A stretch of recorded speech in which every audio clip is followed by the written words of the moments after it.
chapter 8 verse 35 to 36, it says, "For whoever saves his life will lose it, but whoever who loses his life for my sake and gospel's will save it. For what does it profit man to gain the whole world and forfeit his soul?" Romans chapter 8 verse 31 to 32, it says, "What shall we have to say to all these things? If God is for us, who will be against us? For he who did not spare his own son, but gave him up for us all, how will he not also with him graciously give us all things?" 1 Corinthians chapter 5 verse 21, it says, "For our sake he made him to be sin who knew no sin, so that in him we might become righteousness of God."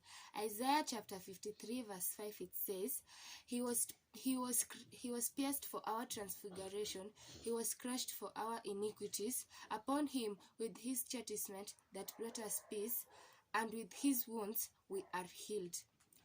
John chapter 1 verse 9, it says, "If we confess our sins, he'll be faithful and just to forgive us our sins and to cleanse us from all unrighteousness."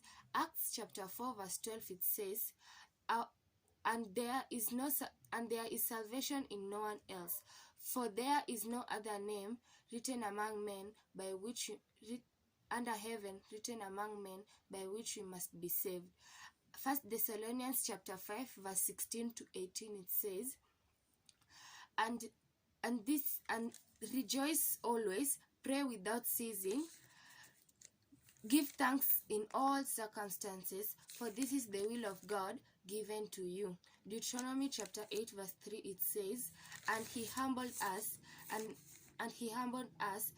let us hunger and fed us with manna, which we did not know, nor our father knows, that he might let you know, man does not survive on bread alone, but lives by every word that comes from the mouth of the Lord.